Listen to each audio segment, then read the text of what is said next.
ಧರ್ಮಸ್ಥಳ ಪರಿಸರದ ಮಣ್ಣಲ್ಲಿದ್ದಾವ ನೂರಾರು ಶವಗಳು 20 ವರ್ಷಗಳ ಹಿಂದೆ ನಡೆದಿದೆ ಅಂತ ಹೇಳಲಾಗ್ತಾ ಇರುವ ಘೋರ ಕೃತ್ಯಗಳ ಸತ್ಯವನ್ನ ಬಿಚ್ಚಿಡುತ್ತಾ ಎಸ್ಐಟಿಯ ತನಿಖೆ ಯಾವ ರೀತಿಯಾಗಿರುತ್ತೆ ಅನ್ನುವಂತಹ ಕುತೂಹಲ ಎಲ್ಲರಲ್ಲೂ ಇದೆ. ಆದರೆ ಎಸ್ಐಟಿ ತನಿಖೆಯ ವಿಚಾರದಲ್ಲಿ, ಎಂಟ್ರಿಯ ವಿಚಾರದಲ್ಲಿ ರಾಜಕೀಯ ಪಕ್ಷಗಳು ತಮ್ಮದೇ ಆದಂತಹ ಲೆಕ್ಕಾಚಾರವನ್ನ ಹಾಕಿಕೊಂಡಿವೆ. ಹಾಗಾದ್ರೆ ಆ ಲೆಕ್ಕಾಚಾರಗಳು ಏನು ನೋಡೋಣ. ಇದು ಏಕಾಏಕಿ ಹೆಂಗೆ ಉದ್ಭವ ಆಯಿತು?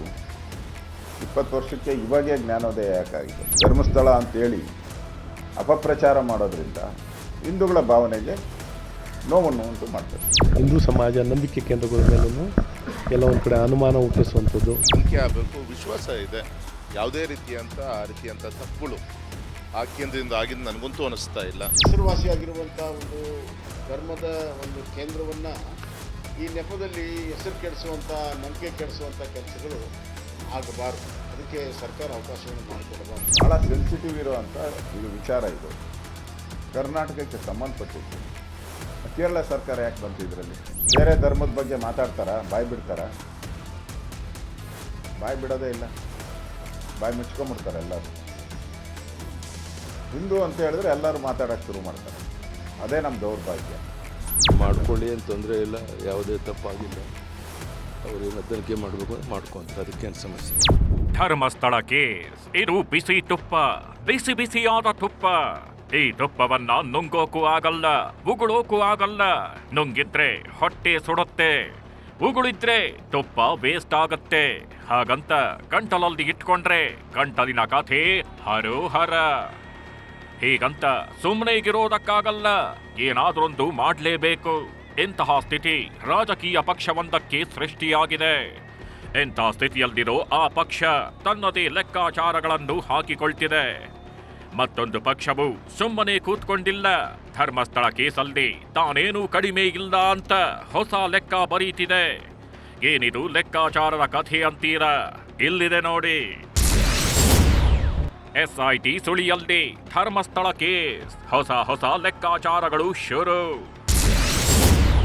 ಬಿಜೆಪಿಯದ್ದು ಒಂದು ಲೆಕ್ಕ, ಕಾಂಗ್ರೆಸ್ಸಿನದ್ದು ಮತ್ತೊಂದು ಲೆಕ್ಕ. ಯಾವ ಪಕ್ಷದ ಲೆಕ್ಕ ಹೇಗಿದೆ? ಯಾವ ಲೆಕ್ಕ ಯಾರಿಗೆ ಪಕ್ಕ? ಲೆಕ್ಕ ಅಂದ್ರೆ ಲೆಕ್ಕ, ರಾಜಕೀಯ ಲೆಕ್ಕ. ರಾಜಕೀಯ ಪಕ್ಷಗಳು ಏನಾದ್ರೂ ನಿರ್ಧಾರ ಮಾಡ್ತಾವೆ ಅಂದ್ರೆ ಅಲ್ಲೊಂದು ಲೆಕ್ಕ ಇದ್ದೇ ಇರತ್ತೆ. ಈಗ ಧರ್ಮಸ್ಥಳ ಕೇಸ್ ವಿಚಾರದಲ್ಲೂ ಹೊಸ ಲೆಕ್ಕಗಳು ಹುಟ್ಕೊಂಡಿವೆ. ಧರ್ಮಸ್ಥಳ ಪರಿಸರದಲ್ಲಿ ನೂರಾರು ಶವಗಳನ್ನ ಹೂತಿದ್ದಾರೆ ಅನ್ನೋ ವದಂತಿ ಕೇಸ್ನಲ್ಲಿ ತಮ್ಮದೇ ಲೆಕ್ಕಾಚಾರವನ್ನು ಹಾಕಿಕೊಳ್ತಿವೆ ರಾಜಕೀಯ ಪಕ್ಷಗಳು. ಅಂದ ಹಾಗೆ ಈ ಲೆಕ್ಕ ಆರಂಭಿಸಿದ್ದು ಕಾಂಗ್ರೆಸ್. ಆ ನಂತರ ಸ್ವಲ್ಪ ತಡವಾಗಿ ಅಖಾಡಕ್ಕೆ ಇಳಿದು ಹೊಸ ಲೆಕ್ಕಾಚಾರ ಹಾಕ್ತಾಗಿರೋದು ಬಿಜೆಪಿ. ಎಸ್, ಕಾಂಗ್ರೆಸ್ ಮತ್ತು ಬಿಜೆಪಿ ತನ್ನದೇ ಲೆಕ್ಕಾಚಾರ ಹಾಕಿಕೊಳ್ತಾಗಿದ್ದಾವೆ. ಯಾವ ನಡೆ ಪ್ರದರ್ಶನ ಮಾಡಿದ್ರೆ ನಮಗೆ ಲಾಭ ಅನ್ನೋದನ್ನ ಯೋಚನೆ ಮಾಡ್ತಿವೆ. ರಾಜ್ಯದಲ್ಲಿರೋ ಕಾಂಗ್ರೆಸ್ ಸರ್ಕಾರ ಇಂಥದ್ದೇ ಲೆಕ್ಕಾಚಾರ ಹಾಕೊಂಡಿತ್ತು. ಧರ್ಮಸ್ಥಳ ಕೇಸನ್ನು ಎಸ್ಐಟಿಗೆ ವಹಿಸೋದರ ಮೂಲಕ ನಾವು ಯಾರಿಗೂ ಕ್ಯಾರ್ ಮಾಡಲ್ಲ ಅನ್ನೋ ಸಂದೇಶವನ್ನ ಕೊಟ್ಟಿತ್ತು ಕಾಂಗ್ರೆಸ್ ಸರ್ಕಾರ. ಕಾಂಗ್ರೆಸ್ ಸರ್ಕಾರದ ಈ ನಿರ್ಧಾರ ಸಾಕಷ್ಟು ಪ್ರಶಂಸೆಗೆ ಗುರಿಯಾಗಿತ್ತು. ಇದು ಒಂದು ಆಯಾಮದಲ್ಲಿ ವಿಪಕ್ಷ ಬಿಜೆಪಿಯನ್ನು ಕಟ್ ಹಾಕಿತ್ತು. ಯಾವುದೇ ದಾರಿ ಇಲ್ಲದೆ ಬಿಜೆಪಿ ಕೂಡ ಎಸ್ಐಟಿ ತನಿಖೆಯನ್ನ ಸ್ವಾಗತಿಸೋ ಹಾಗಾಯಿತು.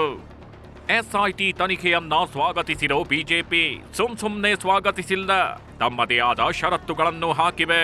ಬಿಜೆಪಿ ನಾಯಕರ ಮಾತುಗಳು ಇದಕ್ಕೆ ಸಾಕ್ಷಿ ಒದಗಿಸ್ತಿವೆ. ರಾಜ್ಯ ಸರ್ಕಾರದ ನಿರ್ಧಾರಕ್ಕೆ ಬಿಜೆಪಿ ಸ್ವಾಗತ ವ್ಯಕ್ತಪಡಿಸಿದ್ದಾರೆ. ಕೆಲವು ಬಿಜೆಪಿ ನಾಯಕರಿಂದ ಆಕ್ರೋಶವೂ ವ್ಯಕ್ತವಾಗಿದೆ. ಕರ್ನಾಟಕದ ವಿಚಾರದಲ್ಲಿ ಕೇರಳ ಆಸಕ್ತಿ ಏಕೆ? ಎಸ್ಐಟಿ ತನಿಖೆ ವಹಿಸೋದಕ್ಕೆ ತಡ ಏಕೆ ಅಂತ ಬಿಜೆಪಿ ಪ್ರಶ್ನಿಸಿದೆ. ಇದರ ಜೊತೆಗೆ ಕಾಂಗ್ರೆಸ್ ಧಾರ್ಮಿಕ ಭಾವನೆಗಳಿಗೆ ಧಕ್ಕೆ ತರುತ್ತಿದೆ, ಧಾರ್ಮಿಕ ಕ್ಷೇತ್ರಗಳಿಗೆ ಮಸಿ ಬಳಿಯುವ ಕೆಲಸ ಮಾಡುತ್ತಿದೆ. ಆಡಳಿತ ವಿಫಲತೆಯಿಂದ ಜನರ ದಿಕ್ಕನ್ನ ಬದಲಿಸಲು ಕಾಂಗ್ರೆಸ್ ರಾಜಕೀಯ ಮಾಡ್ತಿದೆ ಎಂದಿದೆ ಬಿಜೆಪಿ. ಎಸ್, ಇದು ಬಿಜೆಪಿ ಆರೋಪ. ಎಸ್ಐಟಿ ತನಿಖೆಯನ್ನ ಸ್ವಾಗತಿಸುತ್ತಲೇ ತನ್ನದೇ ಆದ ವಾದವನ್ನು ಬಿಜೆಪಿ ಮುಂದಿಡ್ತಾಗಿದೆ. ಕಾಂಗ್ರೆಸ್ ವಿರುದ್ಧ ಹರಿಹಾಯ್ದಿದೆ, ಕೆಲವೊಂದು ಲೆಕ್ಕಾಚಾರಗಳನ್ನು ಹಾಕಿಕೊಂಡಿದೆ. ಮುಸ್ಲಿಮರು ಧರ್ಮಸ್ಥಳದ ಕೇಸ್ ವಿಚಾರವಾಗಿ ಮಾತಾಡ್ತಿದ್ದಾರೆ ಅಂತ ಹೇಳಿಕೊಳ್ತಾ ಹಿಂದೂ ಪರ ನಿಲುವನ್ನು ಪ್ರತಿಪಾದಿಸುತ್ತಿದೆ. ಇದರ ಜೊತೆಗೆ ರಾಜ್ಯದ ಅಸ್ಮಿತೆಯನ್ನು ಮತ್ತೆ ಮುನ್ನೆಲೆಗೆ ತಂದಿದೆ. ಕರ್ನಾಟಕದ ಕುರಿತು ಕೇರಳದ ಆಸಕ್ತಿ ಏಕೆ ಎಂದ ಬಿಜೆಪಿ. ಕಮ್ಯುನಿಸ್ಟ್ ಪಕ್ಷದ ಎಂಟ್ರಿ ಬಗ್ಗೆ ಬಿಜೆಪಿ ಆಕ್ರೋಶ. ನಿಮಗೆ ಗೊತ್ತಿರಬಹುದು, ಧರ್ಮಸ್ಥಳ ಪರಿಸರದಲ್ಲಿ ನೂರಾರು ಶವಗಳನ್ನ ಹೂತಿರೋ ವದಂತಿ ದಟ್ಟವಾದ ಮೇಲೆ ಇದು ರಾಷ್ಟ್ರ ಮಟ್ಟದಲ್ಲಿ ಸಡ್ಡು ಮಾಡುತ್ತೆ. ಈ ಕೇಸನ್ನು ಉನ್ನತ ಮಟ್ಟದ ತನಿಖೆಗೆ ನೀಡಬೇಕು ಅಂತ ಒತ್ತಾಯಿಸುತ್ತಾರೆ ಕೇರಳದ ಕಮ್ಯುನಿಸ್ಟ್ ಪಾರ್ಟಿಯ ರಾಜ್ಯಸಭಾ ಸದಸ್ಯ ಪಿ ಸಂತೋಷ್ ಕುಮಾರ್. ಈ ಕುರಿತು ಅಮಿತ್ ಶಾಗೂ ಪತ್ರ ಬರೀತಾರೆ. ಇದುವೇ ಬಿಜೆಪಿ ಸಿಡಿದೇಳೋಕೆ ಕಾರಣವಾಗುತ್ತೆ. ಇದೇ ವಿಚಾರವನ್ನ ಪ್ರಸ್ತಾಪಿಸಿರೋ ವಿಪಕ್ಷ ನಾಯಕ ಆರ್ ಅಶೋಕ್ ಕರ್ನಾಟಕದ ಕುರಿತು ಕೇರಳದ ಆಸಕ್ತಿ ಏಕೆ ಅಂತ ಪ್ರಶ್ನೆ ಮಾಡಿದ್ದಾರೆ. ಕಮ್ಯುನಿಸ್ಟ್ ಪಕ್ಷದ ಒತ್ತಾಯದ ಮೇರೆಗೆ ಎಸ್ಐಟಿ ಸ್ಥಾಪನೆ ಮಾಡಲಾಗಿದ್ಯಾ ಅನ್ನೋ ಅನುಮಾನ ವ್ಯಕ್ತಪಡಿಸಿದ್ದಾರೆ. ಸೆನ್ಸಿಟಿವ್ ಇರುವಂಥ ಇದು ವಿಚಾರ. ಇದು ಕರ್ನಾಟಕಕ್ಕೆ ಸಂಬಂಧಪಟ್ಟಿದ್ದು. ಕೇರಳ ಸರ್ಕಾರ ಯಾಕೆ ಬಂತು ಇದರಲ್ಲಿ? ಕೇರಳ ಸರ್ಕಾರ ಅಲ್ಲಿನ ದೇವಸ್ಥಾನಗಳನ್ನ ಯಾಕೆ ನಡೆಸ್ಕೊತಾ ಇದೆ? ಅಯ್ಯಪ್ಪ ವಿಚಾರವಾಗಿ ಏನೇನು ಗೊಂದಲಗಳು ಮಾಡಿ ಅಯ್ಯಪ್ಪ ದೇವಸ್ಥಾನಕ್ಕೆ ಏನೇನು ಅವಮಾನಗಳು ಮಾಡಿದ್ದಾರೆ ಅದೆಲ್ಲ ಜಗಜ್ಜಾಹೀರಾತು ಆಗ್ಬಿಟ್ಟಿದೆ ಅಲ್ಲಿನ ಕಮ್ಯುನಿಸ್ಟ್ ಸರ್ಕಾರ. ಈ ವಿಚಾರವಾಗಿ ಅವ್ರು ಯಾಕೆ ಬಂದರು? ಇಷ್ಟೇ ಅಲ್ಲ, ದಿನನಿತ್ಯ ಧರ್ಮಸ್ಥಳ ಅಂತ ಹಿಂದೂಗಳಿಗೆ ಅಪಮಾನ ಆಗ್ತಿದೆ. ಇದೆಲ್ಲ ಒಳ್ಳೆಯದಲ್ಲ ಅಂತ ವಿಪಕ್ಷ ನಾಯಕ ಆರ್ ಅಶೋಕ್ ಕಿಡಿಕಾರಿದ್ದಾರೆ. ಚರ್ಚ್ ದೇವಸ್ಥಾನಕ್ಕೆ ಹೋದಾಗ ಅನೇಕರ ಸಾವುಗಳು ಆಗಿವೆ. ನದಿಗಳಲ್ಲಿ ಕೊಚ್ಚಿಕೊಂಡು ಹೋಗಿ ಸಾವನ್ನಪ್ಪಿರೋದು ನೋಡಿದ್ದೇವೆ. ತನಿಖೆ ಆಗ್ಲಿ, ಸತ್ಯ ಹೊರಬರಲಿ ಎಂದು ಹೇಳಿದ್ದಾರೆ. ಇದು ಏಕಾಏಕಿ ಹೆಂಗೆ ಉದ್ಭವ ಆಯಿತು? 20 ವರ್ಷಕ್ಕೆ ಇವಾಗೇ ಜ್ಞಾನೋದಯ ಯಾಕಾಯಿತು? ಅದರಿಂದ ನಾನು ತನಿಖೆಯನ್ನು ಸ್ವಾಗತ ಮಾಡ್ತೀನಿ. ಆದರೆ ಅಲ್ಲಿ ಯಾರನ್ನೋ ಯಾವುದೋ ಒಂದು ಧರ್ಮಕ್ಕೆ ಅವಮಾನ ಮಾಡಬೇಕು ಅಂತೇಳಿ ಮಾಡೋವಂಥ ಪ್ರಕ್ರಿಯೆ ಏನಿದೆ ಅದು ಈ ಸಮಾಜಕ್ಕೆ ಒಳ್ಳೆಯದಲ್ಲ. ಸುಮ್ಮನೆ ದಿನನಿತ್ಯ ಮಂಜುನಾಥ ಧರ್ಮಸ್ಥಳ ಅಂತೇಳಿ ಅಪಪ್ರಚಾರ ಮಾಡೋದ್ರಿಂದ ಹಿಂದೂಗಳ ಭಾವನೆಗೆ ನೋವನ್ನು ಉಂಟು ಮಾಡ್ತದೆ. ಆದರೆ ಇಡೀ ಸಂಸ್ಥೆಯನ್ನು ದೂಷಣೆ ಮಾಡಿ ಒಂದು ರೀತಿ ಹಿಂದೂ ಧಾರ್ಮಿಕ ಕೇಂದ್ರಗಳ ಮೇಲೆ ಒಂದು ರೀತಿ ಪ್ರಹಾರ ಮಾಡುವಂಥದ್ದು ಸರಿಯಲ್ಲ. SITಯ ಪೊಲೀಸ್ ತಂಡ ಈ ತನಿಖೆಯನ್ನು ಮಾಡಬೇಕು, ಸಾಕ್ಷ್ಯಾಧಾರಗಳನ್ನು ಹುಡುಕಬೇಕು, ತಪ್ಪಿತಸ್ಥರು ಯಾರಿದ್ದಾರೋ ಅವ್ರ ಮೇಲೆ ಕ್ರಮ ಆಗಬೇಕು. ವಿಪಕ್ಷ ನಾಯಕ ಮಾತ್ರವಲ್ಲ, ಮಾಜಿ ಸಚಿವ ಅಶ್ವಥ್ ನಾರಾಯಣ್ ಕೂಡ ಇದೇ ಮಾತನ್ನು ಆಡಿದ್ದಾರೆ. ಹಿಂದೂ ಧಾರ್ಮಿಕ ಸಂಸ್ಥೆಗಳ ಮೇಲೆ ಗುಮಾನಿ ಸೃಷ್ಟಿಗೆ ರಾಜ್ಯ ಸರ್ಕಾರ ಮುಂದಾಗಿದೆ. ಧಾರ್ಮಿಕ ಸಂಸ್ಥೆ ವಿರುದ್ಧ ಅಪಪ್ರಚಾರ ಮಾಡಲಾಗ್ತಿದೆ ಅಂತ ಆಕ್ರೋಶ ವ್ಯಕ್ತಪಡಿಸಿದ್ದಾರೆ ಅಶ್ವಥ್ ನಾರಾಯಣ್. ನಂಬಿಕೆ ಕೇಂದ್ರಗಳ ಮೇಲೆ, ಹಿಂದೂ ಸಮಾಜ ನಂಬಿಕೆ ಕೇಂದ್ರಗಳ ಮೇಲೂ ಎಲ್ಲ ಒಂದು ಕಡೆ ಅನುಮಾನ ಹುಟ್ಟಿಸುವಂಥದ್ದು, ಎಲ್ಲಿ ನಂಬಿಕೆ ಇದೆ ಅನ್ನೋಂಥ ಪುಣ್ಯ ಸ್ಥಳಗಳಿದೆಯೋ. ಆದರೆ ಇವತ್ತೇನು ಧರ್ಮಸ್ಥಳದ ಯಾರು ಒಂದು ಸ್ಪೋಕ್ಸ್ ಪರ್ಸನ್ ಹೇಳಿದ್ದಾರೆ, ಸ್ವಾಗತ ಮಾಡಿದ್ದಾರೆ, ಗುಡ್, ಸ್ವಾಗತ, ನೀವು ತನಿಖೆ ಮಾಡ್ತೀರಾ, ಸ್ವಾಗತ. ಯಾಕೆಂದರೆ ಈ ಗುಮಾನಿ ಕೂರಿಸುವಂಥದ್ದು, ಅನುಮಾನ ನಿರ್ಮಾಣ ಮಾಡೋವಂಥದ್ದು ಎಲ್ಲ ಒಂದು ಕಡೆ ಸಮಾಜದಲ್ಲಿ ಆಗಬಾರ್ದು, ಪಾರದರ್ಶಕ ತನಿಖೆ ಮಾಡ್ತೀರಾ, ಮಾಡಿ ಅಂತ ಹೇಳಿದ್ದಾರೆ. ಸೊ ಅವರೇ ಸ್ವಾಗತ ಮಾಡಿದ್ದಾರೆ, ಆಯಿತು. ಆದರೆ ಈ ಸರ್ಕಾರದ ಉದ್ದೇಶ ಏನು ಅಂತ ನಾನು ಹೇಳೋಕ್ಕೆ ಇಷ್ಟಪಡ್ತೀನಿ. ಇಶ್ಯೂನ ಡೈವರ್ಟ್ ಮಾಡಬೇಕಿತ್ತು. ಏನು ಅಂದರೆ ಇವ್ರ ಮೇಲೆ ದಿನ ಬೆಳಗ್ಗೆ ಎದ್ದರೆ ಇವ್ರ ಮೇಲೆ ಎಲ್ಲ 108 ಇವ್ರದ್ದು ಗೋಲ್ಮಾಲ್ಗಳಿದಾವಲ್ಲ, ಇವನ್ನೆಲ್ಲ ಕವರ್ ಮಾಡಬೇಕು. ಇಶ್ಯೂ 20 ವರ್ಷಗಳ ಪ್ರಕರಣದ ಬಗ್ಗೆ ಕಾನೂನುಬದ್ಧವಾಗಿ ತನಿಖೆ ಆಗಬೇಕು, ತಪ್ಪು ಮಾಡಿದ್ದವರ ವಿರುದ್ಧ ಕ್ರಮ ಆಗಬೇಕು ಅಂತ ಬೊಮ್ಮಾಯಿ ಹೇಳಿದ್ರೆ SIT ತನಿಖೆ ಆದ್ರೆ ಆಗ್ಲಿ, ಏನೂ ತೊಂದರೆ ಇಲ್ಲ, ಯಾವುದೇ ತಪ್ಪಾಗಿಲ್ಲ ಅಂದಿದ್ದಾರೆ BSY. ಧರ್ಮಸ್ಥಳ SIT ಮಾಡಿದ್ದಾರೆ ಸರ್, ಸ್ವಾಗತ ಮಾಡ್ತೀರಂತ. ಧರ್ಮಸ್ಥಳ ಕೇಸ್ಗಳಿಗೆಲ್ಲ SIT ಮಾಡಿದ್ದಾರೆ ಸರ್. ಮಾಡ್ಕೊಳ್ಳಿ ಅಂತ ತೊಂದರೆ ಇಲ್ಲ, ಯಾವುದೇ ತಪ್ಪಾಗಿಲ್ಲ. ಅವ್ರೇನು ತನಿಖೆ ಮಾಡಬೇಕು ಅಂದ್ರೆ ಮಾಡ್ಕೊತಾರೆ, ಅದಕ್ಕೇನು ಸಮಸ್ಯೆ. ಧರ್ಮಸ್ಥಳ ಕೇಸ್ಗಳಿಗೆಲ್ಲ SIT ಮಾಡಿದ್ದಾರೆ ಸರ್. ಮಾಡ್ಕೊಳ್ಳಿ ಅಂತ ತೊಂದರೆ ಇಲ್ಲ, ಯಾವುದೇ ತಪ್ಪಾಗಿಲ್ಲ. ಅವ್ರೇನು ತನಿಖೆ ಮಾಡಬೇಕು ಅಂದ್ರೆ ಮಾಡ್ಕೊತಾರೆ, ಅದಕ್ಕೇನು ಸಮಸ್ಯೆ. ಕಾನೂನುಬದ್ಧವಾಗಿ ಈ ತನಿಖೆ ಆಗಬೇಕು ಮತ್ತು ಒಂದು ಕಾಲ ಮಿತಿಯಲ್ಲಿ ತನಿಖೆ ಆಗಬೇಕು. ಮತ್ತು ಇದರಲ್ಲಿ ಯಾವುದೇ ರೀತಿಯ ಯಾರೇ ತಪ್ಪು ಮಾಡಿದರೂ ಕೂಡ ಅವ್ರ ಮೇಲೆ ಕ್ರಮ ತೆಗೆದುಕೋಬೇಕು. ಆದರೆ ಹಿಂಗಂತ ಹೇಳಿ ವಿಚ್ ಹಂಟಿಂಗ್ ಆಗಬಾರ್ದು. ಮತ್ತು ಧರ್ಮಸ್ಥಳ ಅಲ್ಲಿ ಬರುವಂಥ ಜನ, ಅಲ್ಲಿ ಬರುವಂಥ ಹಿನ್ನೆಲೆ, ಅಲ್ಲಿ ಏನು ಇದುವರೆಗೂ ನಡ್ಕೊಂಡು ಬಂದಿದೆ ಅವೆಲ್ಲವೂ ಕೂಡ ಅಲ್ಲಿಯ ಸ್ಥಳೀಯರಿಗೆ ಮತ್ತು ಸ್ಥಳೀಯ ಪೊಲೀಸರಿಗೆಲ್ಲ ಗೊತ್ತಿದೆ.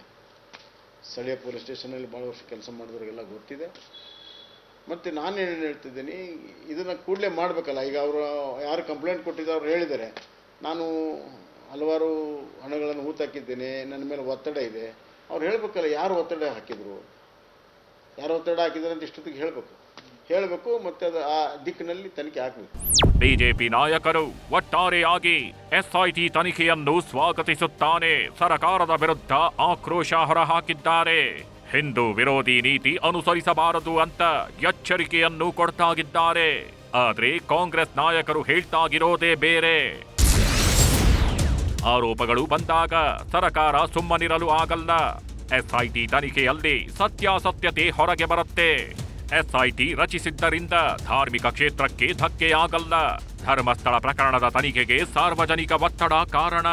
ಎಸ್ಐಟಿ ರಚನೆ ಸರ್ಕಾರದ ಷಡ್ಯಂತ್ರ ಹೇಗಾಗತ್ತೆ ಅಂತ ಪ್ರಶ್ನಿಸಿದೆ ಕಾಂಗ್ರೆಸ್. ಎಸ್ಐಟಿ ರಚನೆ ಮಾಡಿರೋ ವಿಚಾರವಾಗಿ ಗೃಹ ಸಚಿವ ಪರಮೇಶ್ವರ್ ಮಾತಾಡಿದ್ದಾರೆ. ಎಸ್ಐಟಿ ರಚಿಸಿ ಆಫೀಸರ್ಗಳಿಗೆ ಜವಾಬ್ದಾರಿ ಕೊಟ್ಟಿದ್ದೇವೆ. ಅವರೆಲ್ಲ ಜವಾಬ್ದಾರಿ ಸ್ಥಾನದಲ್ಲಿರುವ ಹಿರಿಯ ಅಧಿಕಾರಿಗಳು ಜವಾಬ್ದಾರಿಯನ್ನ ನಿಭಾಯಿಸುತ್ತಾರೆ. ಸತ್ಯ ಹೊರಬರುತ್ತೆ ಎಂದಿದ್ದಾರೆ.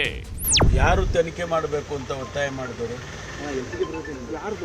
ಬಹಳ ಜನ ಆ ಭಾಗದಲ್ಲಿ ಇರ್ತಕ್ಕಂಥವರು, ಪ್ರಗತಿಪರ ಚಿಂತಕರು, ಆ ಭಾಗದಲ್ಲಿ ಜನಸಮುದಾಯ ಮತ್ತು ಅವರೆಲ್ಲ ಸೇರಿ ಒತ್ತಾಯ ಮಾಡಿದ್ದಾರೆ. ಕಂಪ್ಲೇಂಟ್ ಕೊಟ್ಟಿದ್ದಾರೆ.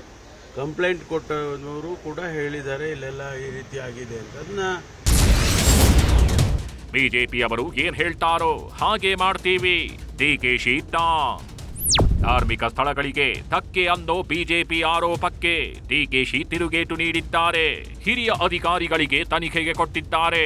ಅವರು ತನಿಖೆ ಮಾಡ್ತಾರೆ. ಬೇಕಿದ್ರೆ ಬಿಜೆಪಿಯವರು ಹೇಗೆ ಹೇಳ್ತಾರೋ ಅದೇ ರೀತಿ ನಡೆದುಕೊಳ್ತೇವೆ ಎಂದಿದ್ದಾರೆ ಡಿಕೆಶಿ. ಅಂತಂದ್ರೆ SIT ಫಾರ್ಮ್ ಆಗಿರೋ ವಿಚಾರ ತಿಳಿಸಿದ್ದೀನಿ. ಕೆಲವೆಲ್ಲ ಪರ ವಿರೋಧ ಎಲ್ಲ ನಡೀತಾ ಇತ್ತು. ಈಗ ಅದನ್ನು ಹೋಮ್ ಮಿನಿಸ್ಟ್ರು ಹ್ಯಾಂಡಲ್ ಮಾಡ್ತಾ ಇದ್ದಾರೆ. CM ಗಮನಕ್ಕೂ ಬಂದಿದೆ. ಒಳ್ಳೆ ಹಿರಿಯ ಆಫೀಸರ್ಸ್ನೇ ಹಾಕಿದ್ದಾರೆ, ಅನುಭವ ಆಫೀಸರ್ಸ್ನೇ ಹಾಕಿದ್ದಾರೆ. ಖಂಡಿತ ಅವರು ಮಾಡ್ತಾರೆ, ಏನು ಬೇಕೋ ಅದನ್ನು ತನಿಖೆ ಮಾಡ್ತಾರೆ. ಈಗ BJP ಅವರು ಏನು ಮಾಡಬೇಕು ಅಂತ ಹೇಳಿ, ಫಸ್ಟು BJP ಅವರು ಹೆಂಗೆ ನಡ್ಕೋಬೇಕು ಅಂತ ಹೇಳಿ ಹಂಗೆ ನಡ್ಕೊಳ್ಳೋಣ. ಯಾರೋ ಹೋಗಿ ಒಂದು ಕೋರ್ಟಲ್ಲಿ ಏನೋ ಒಂದು ಸ್ಟೇಟ್ಮೆಂಟು ಒಂದು 15 ವರ್ಷ ಆದಮೇಲೆ ಕೊಟ್ಟಿದ್ದಾನೆ ಅನ್ನೋದು ನನಗೊಂದು ಗೊತ್ತಿದೆ. ಅದ್ರ ಮೇಲೆ ಸತ್ಯ ಅಸತ್ಯವನ್ನು ತಿಳ್ಕೊಳ್ಳಿಕ್ಕೆ ಸರ್ಕಾರ ಒಂದು ಮಾಡಿದೆ. ಸಚಿವ MB ಪಾಟೀಲ್ ಈ ಕುರಿತು ಮಾತನಾಡಿದ್ದು, ಎಸ್ಐಟಿ ಈ ಕುರಿತಂತೆ ತನಿಖೆ ಮಾಡ್ತಿದೆ. ತನಿಖೆ ಮುಗಿಯುವ ಮೊದಲು ನಾವ್ಯಾರು ಕನ್ಕ್ಲೂಷನ್ಗೆ ಬರಬಾರದು. ಈಗಾಗಲೇ ಯಾರ ಮೇಲೂ ದೂಷಿಸೋದು ತಪ್ಪು. ಈ ವಿಚಾರದಲ್ಲಿ ಸತ್ಯಾಸತ್ಯತೆ ಗೊತ್ತಾಗಬೇಕಿದೆ. ನಾವು ಸ್ವಚ್ಛವಾಗಿದ್ರೆ ಯಾರೂ ಟಾರ್ಗೆಟ್ ಮಾಡೋಕೆ ಆಗಲ್ಲ ಎಂದಿದ್ದಾರೆ. ಸತ್ಯಾಸತ್ಯತೆ ಅದೇನಿದೆ, ಎಂಥದ್ದಿದೆ, ಅದು ಯಾರಿಗೂ ಕೂಡ ಗೊತ್ತಿಲ್ಲ. ಇನ್ವೆಸ್ಟಿಗೇಷನ್ ಆದಮೇಲೆ ಸತ್ಯ ಪರಿಸ್ಥಿತಿ ಗೊತ್ತಾಗೋದು. ಅಥವಾ ನಮ್ಮ ಸರ್ಕಾರ ಆಗಲಿ, ನಾವಾಗಲಿ, ಯಾರೇ ಆಗಲಿ ಒಂದು ದಿವಸ ಯಾರ ಮ್ಯಾಗೂ ಕೂಡ ಪಟ್ಟು ಮಾಡಿ ತೋರಿಸ್ತಿಲ್ಲ. ಹೀಗಾಗಿ ಇವ್ರು ಯಾಕೆ ಅದನ್ನು ಒಯ್ದು ಮಂಜುನಾಥ್ಗೆ ಹಚ್ಚುವಂಥ ಕೆಲಸ ಮಾಡ್ತಾರೆ? BJP ಅವರು ಇದರಲ್ಲಿ ಕೂಡ ರಾಜಕೀಯ ಮಾಡಲಿಕ್ಕೆ ಬಯಸಿದ್ದಾರೆ. ನೋಡ್ರಿ, ಯಾರು ಟಾರ್ಗೆಟ್ ಮಾಡೋಕ್ಕಾಗಲ್ಲ. ನಾವು ಸ್ವಚ್ಛವಾಗಿದ್ದರೆ ಯಾರು ನಮ್ಮನ್ನು ಟಾರ್ಗೆಟ್ ಮಾಡಿ ಮಾಡ್ತಾರೆ. ಈಗ ಸದ್ಯಕ್ಕೆ ಎಸ್ಐಟಿ ಧರ್ಮಸ್ಥಳ ಕೇಸ್ಗೆ ಎಂಟ್ರಿ ಕೊಟ್ಟಿದೆ. DG IGPಯಿಂದ ಪ್ರಕರಣದ ತನಿಖೆಗೆ ಸಿಬ್ಬಂದಿ ನೇಮಕವಾಗಿದೆ.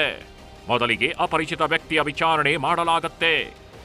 ವಿಚಾರಣೆಯ ಬಳಿಕ ಆತ ಹೇಳಿದ್ದ ಸ್ಥಳಕ್ಕೆ ಹೋಗಿ ಪರಿಶೀಲನೆ ನಡೆಸಲಾಗುತ್ತೆ.